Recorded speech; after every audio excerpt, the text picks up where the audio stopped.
Assalamualaikum warahmatullahi wabarakatuh. Alhamdulillahirabbil alamin alladzi hadana li hadza wa ma kunna linahtadiya laula an hadanallah. Alhamdulillahirabbil alamin alladzi arsala rasulahu bil huda wa dinil haqq liyudhhirahu 'ala ad-din kullihi wa kafa billahi shahida. Asyhadu an la ilaha illallah wahdahu la syarika lah wa asyhadu anna Muhammadan 'abduhu wa rasuluh. Allahumma salli wa sallim wa barik wa an'im ala nabiyyina Muhammadin sallallahu alaihi wasallam wa ala alihi wa sahbihi wa man tabi'ahu bi ihsanin ila yaumiddin. Allahumma ati nufusana taqwaha wa zakkiha anta khairu man zakkaha anta waliyuha wa maulaha. Subhanakallahumma rabbana la ilma lana illa ma 'allamtana innaka antal alimul hakim. Amin ya rabbal alamin. Amma ba'du. Saudara sekalian, muslimin muslimat yang dimuliakan Allah. Alhamdulillahirabbil alamin, puji syukur kita panjatkan kehadirat Allah. Siang hari ini kita diberikan taufik oleh Allah untuk sibuk dalam amal-amal kebaikan, sibuk dalam amal-amal soleh. Dan siang hari ini kita diberikan taufik juga oleh Allah untuk mendahulukan apa maunya Allah di atas apa maunya kita. Kalau maunya kita, maunya nafsu kita, siang hari setelah kita beraktivitas separuh hari, maka bersantai-santai, berlihai-lihai dan seterusnya. Ya, pengennya dipakai untuk istirahat, dipakai untuk bersenang-senang, supaya nanti separuh hari yang kedua itu kita bisa lebih menjalani dengan enjoy lagi, karena masih ada kerjaan-kerjaan yang mesti diselesaikan. Tapi siang hari ini ketika Allah Subhanahu wa taala menginginkan kita untuk sholat, maka kita datang ke sini. Kita tinggalkan nafsu kita yang kalau dalam psikologi namanya adalah ego kita, untuk mengikuti apa maunya Tuhan kita. Dan orang-orang yang terbiasa mendahulukan apa yang dimau oleh Allah di atas kemauannya, maka Allah akan balas dengan balasan yang serupa. Allah akan sering memberikan apa yang Dia mau. Jadi terkadang pengen A, ya, lalu tiba-tiba baru terbesit dalam hati, ngomong juga belum, tapi Allah Subhanahu wa taala sudah datangkan orang untuk menghantarkan A itu kepadanya. Jadi sering dapat taufik. Taufik itu kesesuaian antara mau kita dengan takdir Tuhan. Nah, orang-orang yang dalam hidupnya mudah dapat taufik itu biasanya memang orang-orang yang dalam hidupnya terbiasa mengalahkan egonya untuk mengikuti apa yang dimau oleh Tuhan. Makanya duduk kita seperti siang hari ini, duduk yang istimewa, niatkan bahwa saya itu pengen mendahulukan maunya Tuhan dengan duduk ngaji siang hari ini. Kalau nuruti ego saya, maka saya pengen ini dan itu, supaya nanti dicatat sebagai amal kebaikan dan berbuah taufik tadi itu. Jadi buahnya adalah sering sekali apa yang dimau, diinginkan, dicita-citakan itu disambut oleh Tuhan dengan takdir-takdir yang sama, gitu ya. Baik, siang hari ini terima kasih, saya bersyukur bisa silaturahmi ilmu dengan teman-teman, saudara-saudara yang ada di sini untuk membahas betterment. Dan ini sudah seri yang ketiga, ya. Betterment, menjadi manusia yang lebih baik lagi, karena kita itu kalau hari ini tidak better dari kemarin, tidak lebih baik dari kemarin, maka itu artinya kita masuk orang-orang yang rugi. Maka menjadi lebih baik, menjadi lebih baik, menjadi lebih baik di semua hal itu mesti kita upayakan. Kan itu. Dan istiqomah itu kan, istiqomah dalam kebaikan itu bukan hanya sekedar istiqomah dalam kuantitas kebaikan, tapi juga kualitasnya. Kalau kemudian hari ini saya istiqomah, sejak mahasiswa dulu pokoknya tiap pagi itu selalu sedekah 2.000 rupiah. Sampai sekarang jadi pegawai, jadi jadi pengusaha, sampai sekarang tiap pagi saya selalu sedekah 2.000 rupiah. Maka ini bukan istiqomah dalam kebaikan, tapi ini sebenarnya penurunan, karena dulu sedekah 2.000 itu karena masih jadi mahasiswa. Ya, yang kalau mau naik angkot, naik kendaraan umum dan seterusnya itu masih mikir-mikir biaya. Dari sini sampai sana naik angkot sekian, wis mendingan tak jalan kaki saja gitu. Nah, 2.000 ketika itu mungkin berat kan gitu ya, tapi hari ini ketika gaji sudah banyak, tidak lagi seperti zaman ketika mahasiswa, kok masih segitu, maka mungkin kita merasakan istiqomah dalam kebaikan, tapi sebenarnya itu penurunan. Kan gitu. Jadi mesti senantiasa dijaga. Jadi kita harus berpikir tiap hari kita semakin bertambah baik. Kenapa kita harus menjadi better man, menjadi manusia yang lebih baik lagi? Ya. Karena dalam diri kita itu Allah sudah desain potensi-potensi untuk bisa seperti itu. Jadi kalau Allah itu pengen orang itu berbuat kebaikan, maka manusia itu didesain untuk bisa melakukan kebaikan. Ya, sebagaimana contohnya, contoh sederhananya, Allah ketika menurunkan syariat sholat itu ya ada berdiri, ya, kemudian ada yang bersedekap, ada yang tidak bersedekap. Oke, dikembalikan kepada masing-masing madhab. Tapi dia berdiri, dia rukuk, dia sujud, dia duduk. Gerakan-gerakan sholat seperti itu diperintahkan untuk kita lakukan. Kenapa? Karena Allah mendesain tubuh kita untuk bisa melakukan itu. Nggak ada gerakan sholat itu yang kemudian kalau orang Jawa bilang rengkeng. Rengkeng itu kayak apa? Kayang ya Pak. Kayak kayang gitu. Gerakan sholatnya, rukuknya diganti kayang. Namanya kayang, ada yang bisa, ada yang nggak bisa. Gitu loh. Tapi rukuk semua orang bisa, sujud semua orang bisa kecuali yang sakit.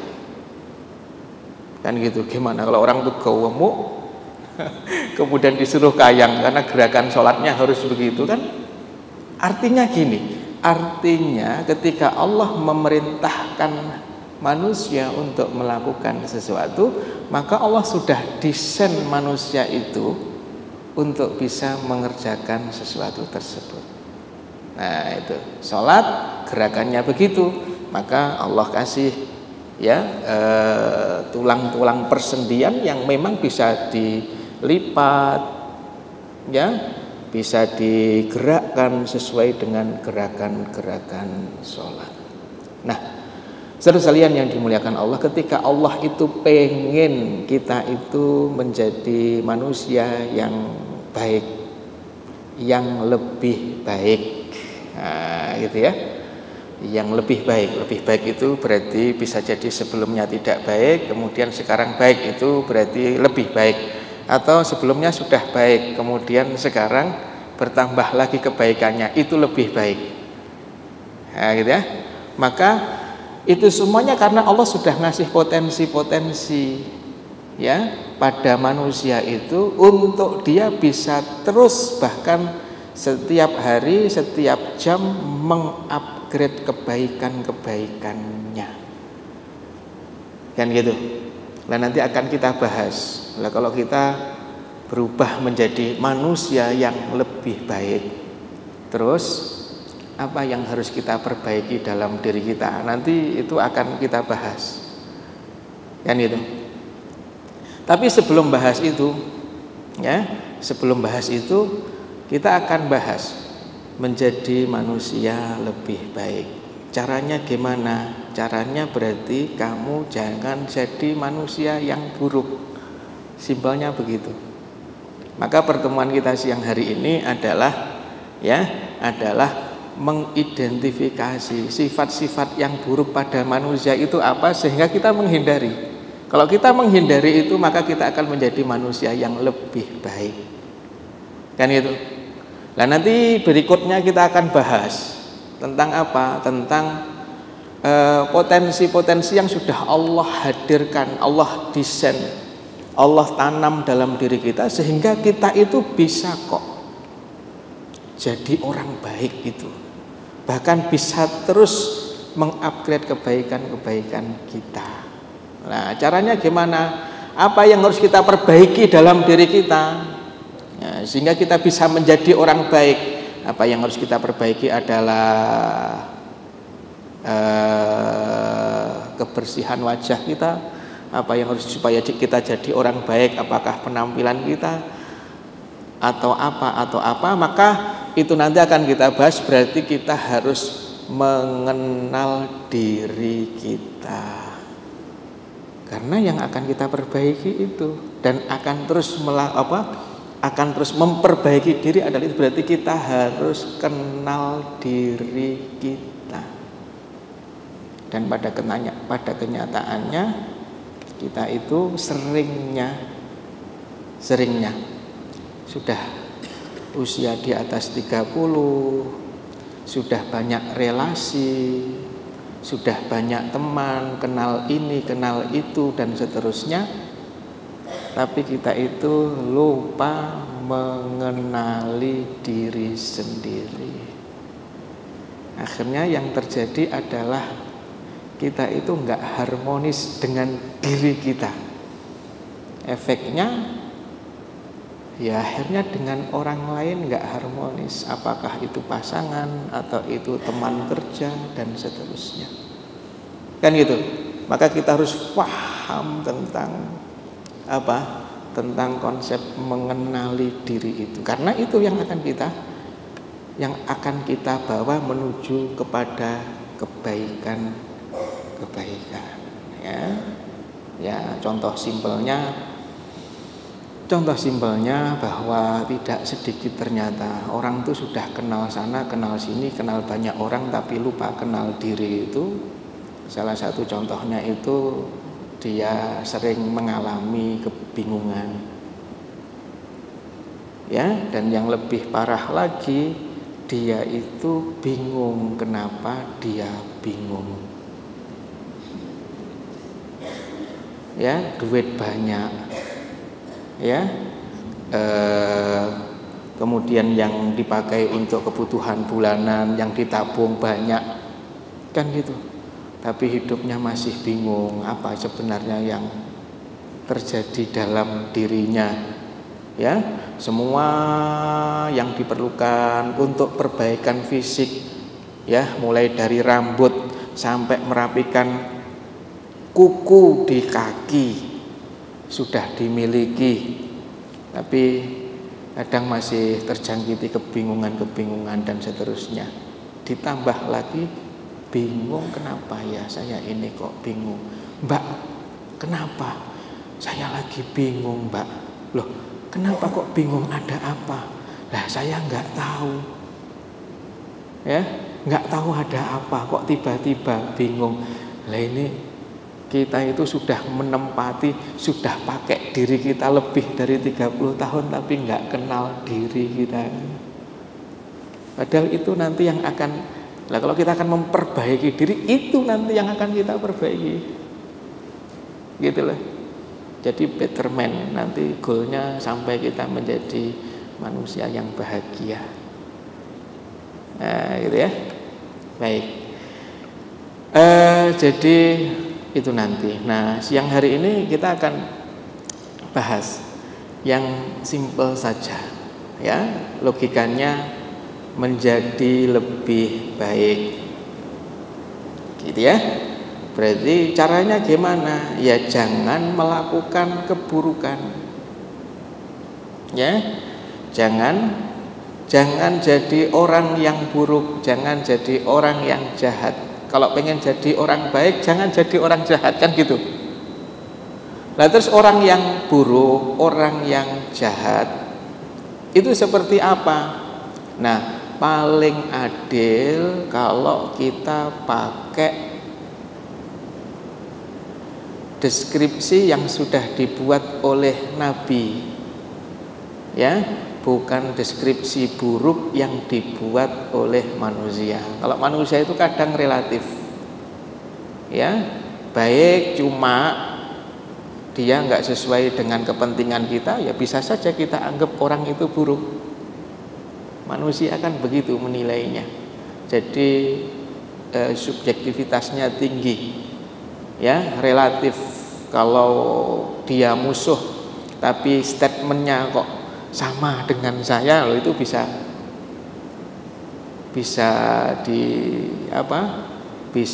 dielu-elukan, kan gitu, ya. Tapi teman dekat dan seterusnya, cuma dalam satu hal melakukan sesuatu atau mengucapkan sesuatu atau ngambil sebuah sikap yang itu beririsan dengan diri kita, hanya berbeda dengan kepentingan kita. Kita maunya nggak begitu, kemudian teman kita pengennya begitu. Cuma karena tidak sesuai dengan kepentingan kita, ya bisa jadi kita nganggap orang itu salah, orang itu nggak benar. Maka kembali, kalau kita mau menjadi lebih baik, maka jangan melakukan keburukan. Nah, kita bisa meninggalkan keburukan kalau kita mengerti perilaku-perilaku buruk. Untuk mengetahui perilaku buruk, paling adil kita pakai kacamata agama untuk melihat ini baik atau ini buruk. Nah, itu. Sehingga nanti silahkan kita bisa kumpulkan, ya, orang-orang buruk versi Nabi itu seperti apa. Kalau Nabi Muhammad menyebutkan orang buruk itu seperti ini, maka Nabi Muhammad sudah dapat legitimasi dari Tuhan bahwa tidak pernah ngomong pakai hawa nafsunya. Bahkan musuh pun, ya, kalau kemudian ada kebaikan padanya, Nabi Muhammad tetap bersikap adil kepadanya, tidak terpancing emosinya, gitu. Lah, di sini saya kumpulkan beberapa. Nanti selebihnya masih banyak, ya, bisa dihimpun sendiri, ya, tentang orang-orang buruk dalam kacamata Nabi itu siapa saja. Nah, kalau kita menghindari itu, berarti kita telah menjadi orang baik. Dan menariknya, kalau menjadi orang baik, Nabi itu menyampaikannya secara general. Al-birru husnul khuluq. Orang baik itu orang yang akhlaknya baik. Dah, itu aja. Tapi begitu bicara tentang orang buruk, Nabi Muhammad SAW itu memerinci, ya, memerinci. Baik. Dan di antara yang disampaikan oleh Nabi Muhammad SAW, ya, tentang orang-orang yang buruk di dalam kacamata beliau, maka di antaranya adalah hadis, ya, yang diriwayatkan dari Aisyah radhiyallahu anha, di mana Aisyah radhiyallahu anha berkata, anna rajulan ista'dzana 'alan nabi sallallahu alaihi wasallam. Ada seorang laki-laki minta izin untuk ketemu dengan Nabi. Kemudian Nabi Muhammad mengatakan, idzanu lahu, izinkan dia masuk. Jadi Nabi Muhammad itu memiliki sahabat yang tugasnya adalah menjaga beliau, sehingga tidak semua orang bisa mengakses Nabi, karena ini bagian dari strategi keamanan untuk beliau. Walaupun Allah sudah ngasih jaminan, wallahu ya'simuka minan nas, Muhammad, Allah pasti akan menjagamu dari kejahatan-kejahatan manusia, tapi Nabi Muhammad sebagai manusia juga membuat prosedur-prosedur, kan gitu. Karena juga banyak orang munafik yang sakit hati kepada Nabi. Ada orang-orang Yahudi ya yang juga culas dalam berinteraksi dengan Nabi. Mereka sakit hati kepada Nabi. Nah, itu ya. Akhirnya ada sahabat yang merelakan dirinya bertugas untuk menjaga Nabi, sehingga siapapun yang pengen ketemu Nabi lewat sahabat itu. Nah, ini ceritanya ada orang pengen masuk menemui Nabi. Ya, dalam satu riwayat disebutkan namanya adalah Uyainah bin Hisn. Uyainah bin Hisn minta izin kepada penjaga untuk ketemu Nabi. Nabi bilang izinkan dia masuk. Ketika penjaga, sahabat yang jaga itu berjalan untuk menemui Uyainah bin Hisn masuk, kan masih ada jeda waktu tuh.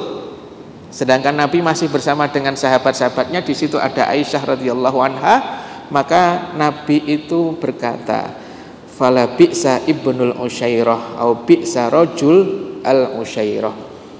Orang ini seburuk-buruk orang, orang ini seburuk-buruk orang, kata Nabi seperti itu. Gitu ya. Maka nanti para ulama membahas tentang bolehnya ghibah terhadap orang yang sudah terang-terangan kefasikannya. Ghibah itu kan tidak boleh. Katanya kalau ghibah itu seperti makan bangkai saudara sendiri. Tapi kalau untuk orang yang sudah terang-terangan kefasikannya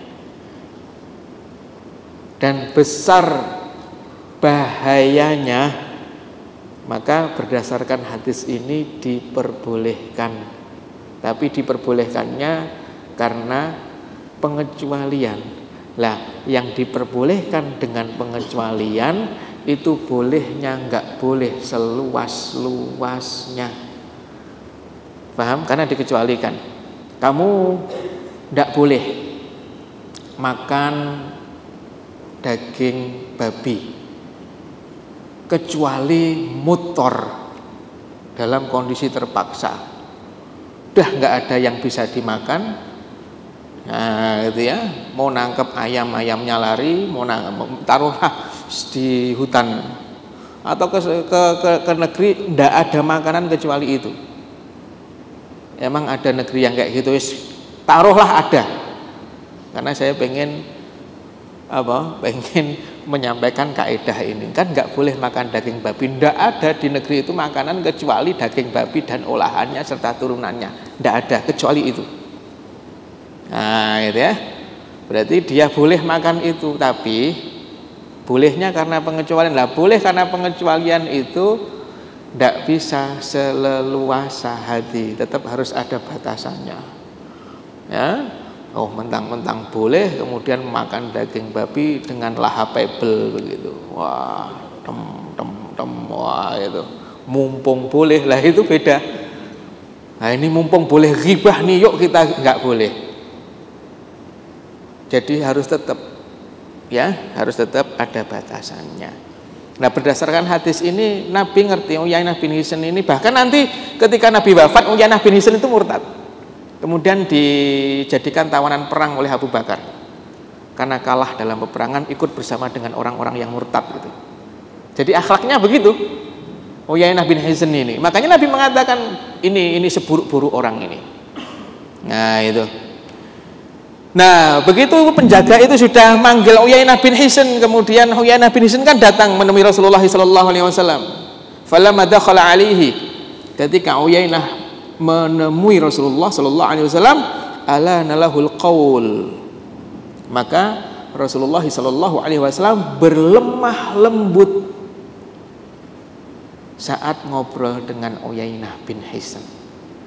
Lah, di samping Nabi ada Aisyah, istri beliau, melihat tadi Rasulullah bilang kalau Uyainah ini seburuk-buruk orang, ya gitu ya.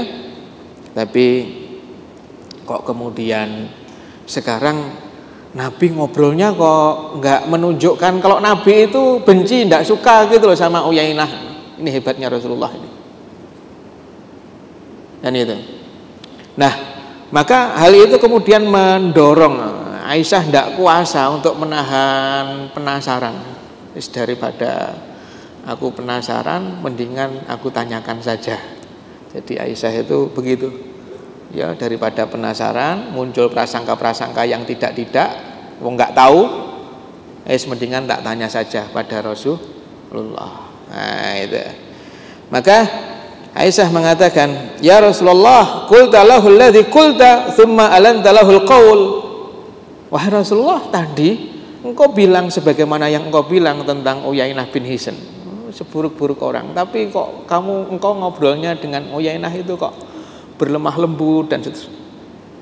Maka Nabi menjawab, "Ya Aisyah, wahai Aisyah, inna syarran nasi manzilatan indallah yaumal qiyamah."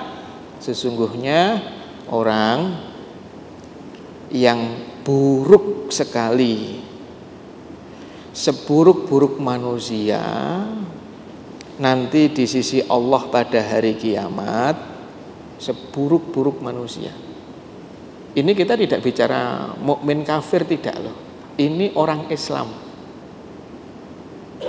Nah, gitu ya. Ini jadi kita babnya bukan lagi bab Muslim dan mukmin kafir. Ini jelas. Ini adalah orang Islam. Kan gitu. Orang yang buruk kedudukannya di sisi Allah, seburuk-buruk orang di sisi Allah adalah man tarakahun nas ittiqa fahsyihi, itu orang yang ditinggalkan oleh manusia karena takut kekejian lisannya, kekejian sikapnya. Jadi Nabi memperlakukan begitu. Kenapa? Karena orang ini lisannya keji, Muslim tapi mulutnya jahat, mulutnya kotor. Kan gitu ya, tidak segan-segan membuat kebohongan di sana di sini, tidak segan-segan membuka aib saudaranya dan seterusnya. Nah, makanya Nabi berlemah lembut itu ittiqa afahsyihi, untuk menjaga kekejian lisannya itu. Nah, itu seburuk-buruk orang. Makanya kalau kita itu orang di sekitar kita, contohnya yo istri kita, yo anak kita. Kalau ibu-ibu ya berarti suaminya. Kalau waktu di kantor ya berarti teman-temannya itu. Kalau di depan kita itu basa-basi, berlemah lembut, supaya tidak terkena kejinya lisan kita, maka kita adalah naudzubillah seburuk-buruk orang. Takut nanti disemprot, takut nanti dibodoh-bodohin, takut nanti Nah, ketakutan ini bukan overthinking dari orang yang takut, bukan, tapi memang realitanya begitu. Kita itu kalau udah nggak cocok, contohnya goblok-goblokin orangnya nggak ketulungan. Kita itu kalau udah nggak cocok sama bawahan gitu, contohnya itu kita maki-makinya itu kelewatan. Kita itu kalau nggak srek dengan pasangan di rumah, contohnya ya mungkin karena istri capek Kemudian kita minta sesuatu, lagi nggak fokus, lalu kita nunggu kok nggak datang-datang. Suruh buatin teh, sudah ditunggu kok nggak datang-datang. Kita nanya, mana tehnya? Aduh lupa, karena lagi fokus dengan yang lain. Yang itu juga untuk kemaslahatan, akhirnya marahnya itu berlebihan. Akhirnya karena itu terulang berkali dan seterusnya, akhirnya ya istri, orang-orang di sekitar kita, anak-anak kita itu bahkan berusaha untuk bermujamalah, berbahasa basi di depan kita supaya terhindar dari kekejian lisan kita itu. Itu berarti kita seburuk-buruk suami, seburuk-buruk ayah, seburuk-buruk ibu, seburuk-buruk teman itu. Wah, kalau baper dah nggak ketulungan itu, kita kesindir dikit aja, kita bisa diumpat, kita bisa diumbar, aibnya kemana-mana, diceritakan kemana-mana, gitu. Jadi kalau kita karyawan yang demikian, berarti kita seburuk-buruk karyawan. Kalau di rumah orang di sekitar kita begitu, berarti kita seburuk-buruk ayah atau seburuk-buruk orang tua. Kalau mau jadi baik, berarti ya jangan begitu. Oh ya, nah, itu yang pertama. Kemudian berikutnya yang kedua, ya, yang kedua.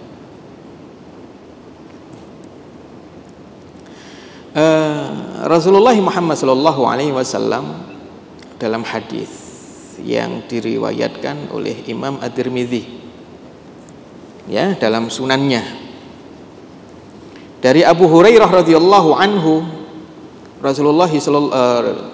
dari Abu Hurairah radhiyallahu anhu bahwa Rasulullah sallallahu alaihi wasallam suatu ketika berdiri dan sahabat-sahabatnya pada duduk. Nabi berdiri, sahabat-sahabatnya duduk. Faqala, kemudian Nabi Muhammad SAW bertanya kepada sahabat-sahabatnya, ala ukhbirukum bi khairikum, ya, min syarrikum, maukah kalian aku tunjukkan ciri-ciri orang baik dan ciri-ciri orang yang tidak baik, yang buruk. Nah, itu. Qala fasakatu. Abu Hurairah mengatakan semua orang yang ada di sekeliling Nabi pada diem. Jadi waktu Nabi menawarkan, mau ndak aku ceritakan ciri-ciri orang baik dan ciri-ciri orang buruk? Fasakatu. Semua sahabat diem. Diemnya sahabat itu kemudian ditafsirkan oleh para ulama karena sahabat itu takut minta sesuatu kepada Nabi yang pada akhirnya Nabi jelaskan dan ternyata penjelasannya memberatkan mereka. Kayak orang-orang Bani Israel minta sesuatu kepada nabinya, banyak nanya, begitu dijawab ternyata jawabannya malah memberatkan. Makanya sahabat itu diam, takut kalau mau wahai Rasulullah ternyata sifat itu sifat yang susah untuk dihindari gitu loh.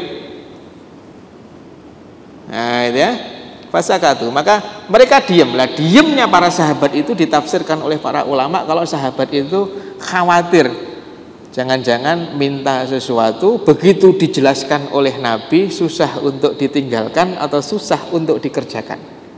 Makanya dalam Quran Allah mengatakan, menegur orang beriman, la tas'alu an arsya intu ba'dalakum dasukum. Kalian jangan banyak nanya kepada Nabi, cara ini gimana, cara itu gimana.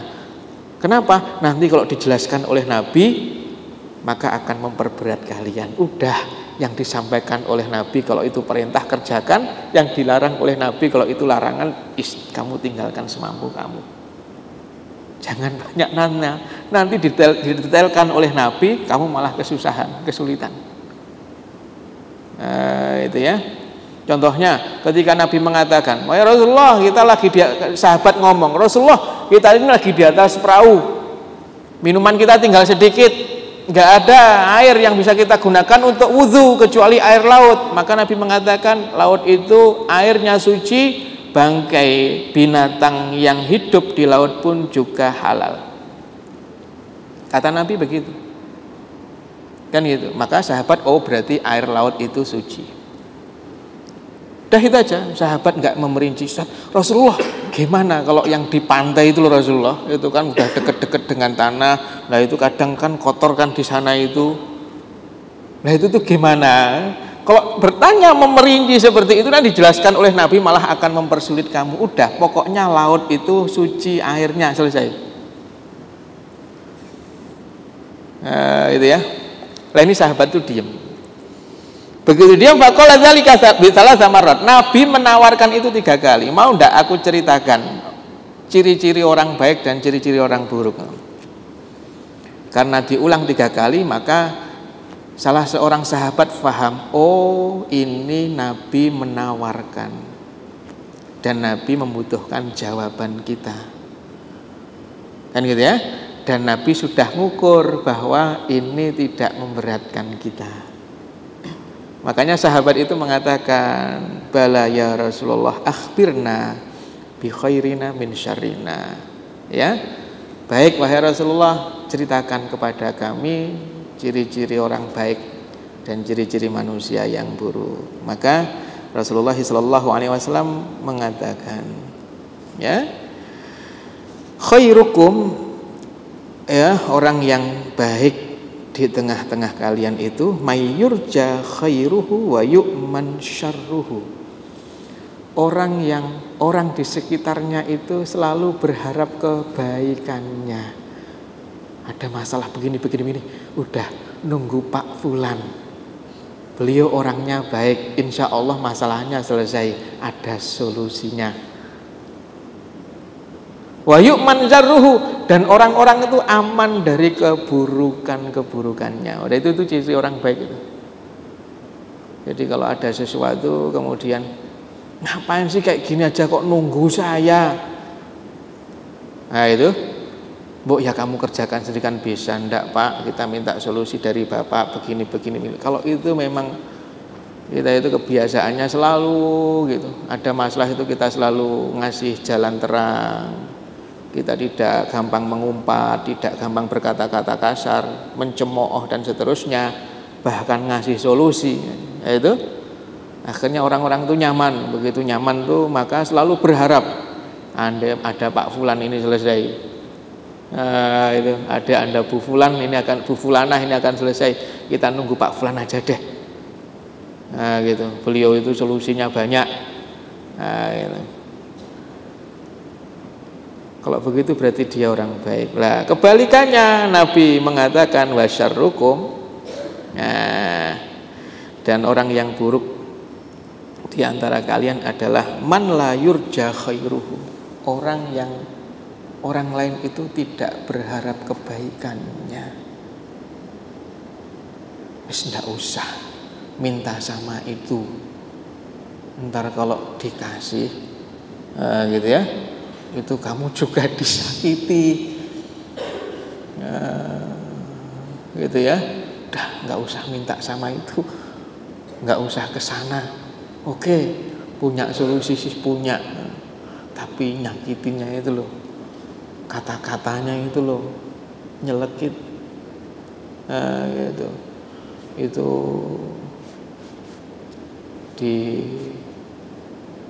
dihilangkan tuh susah. Nyakitin banget. Jadi itu seburuk-buruk. Lah kalau ada orang itu sebenarnya kita itu punya banyak solusi lah untuk masalah-masalah, ya keluarga, ya apa dan seterusnya. Nah itu.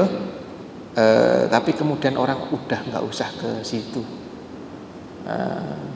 Yo dikasih tapi diomelinya itu lebih besar daripada ngasihnya. Wong kita nggak seberapa mintanya, gitu, tapi ngomelnya itu.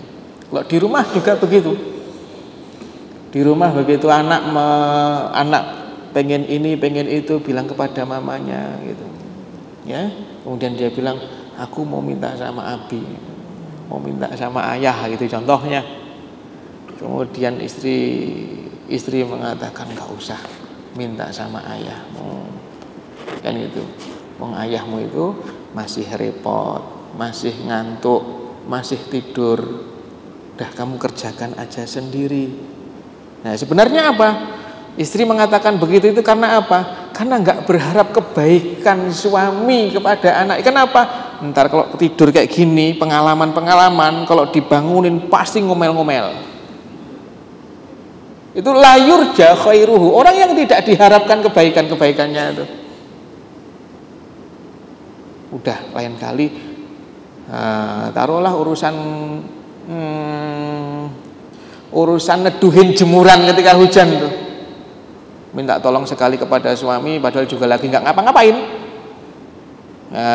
dituduhin tapi ngomel-ngomelnya itu, itu ya. Kemudian besok berapa hari lagi minta tolong lagi, diteduhin tapi sambil ngomel-ngomel. Akhirnya untuk hujan yang ketiga kali, tidak usah minta tolong, ya, untuk diteduhin jemurannya. Ngomel-ngomelnya itu loh nyakitin hati. Nah itu orang tidak diharapkan kebaikannya. Kebaikannya apa? Neduhin itu kan kebaikan. Gitu loh, ya, anak lagi seneng main apalah gitu namanya di rumah, main puzzle atau main game-game tertentu yang ada di rumah, gitu ya. Kemudian ngerti bapaknya itu tangkas dalam, pinter lah main-main seperti itu.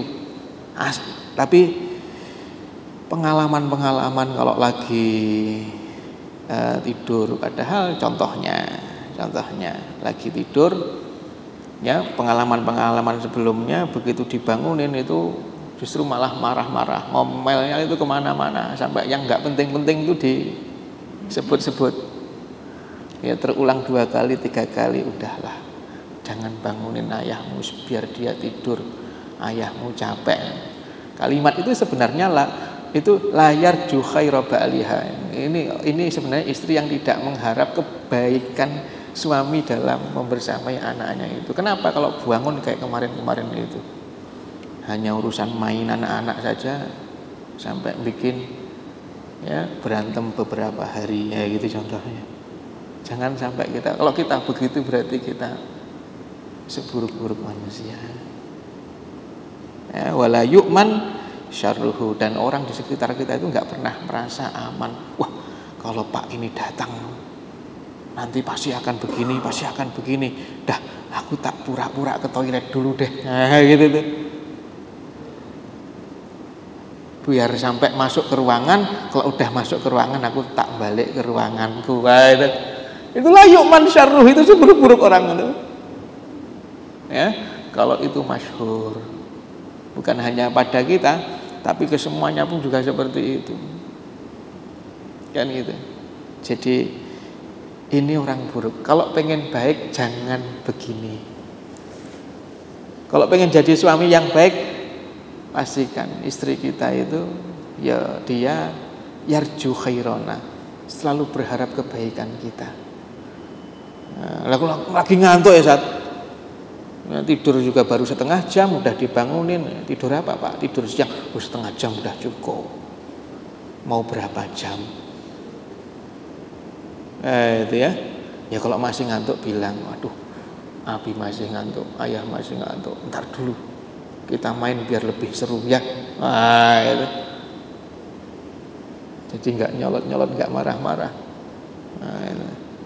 Kalau pengen baik, ya berarti jangan begitu. Oke, baik.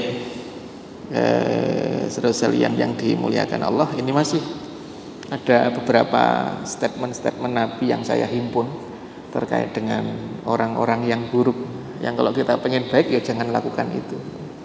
Di antaranya Nabi Muhammad itu pernah menyampaikan begini, ya. Nabi Muhammad menyampaikan bahwa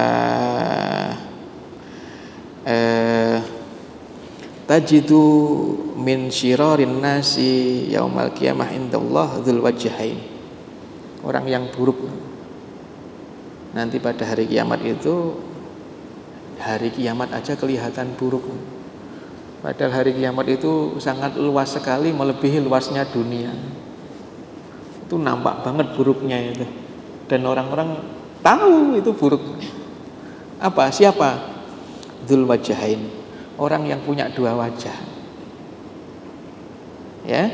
Orang yang punya dua wajah itu gimana? Alladzi ya'ti haula biwajhin wa haula biwajhin. Yang mendatangi kelompok sana dengan satu wajah dan mendatangi kelompok sini dengan wajah yang berbeda dengan wajah yang situ. Para ulama kemudian menafsirkan ini adalah mayyamshi bin namimah. Ini orang-orang yang suka mengadu domba.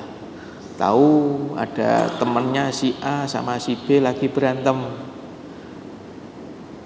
Tahu itu. Nah, dia pansos, dia manfaatin itu tuh.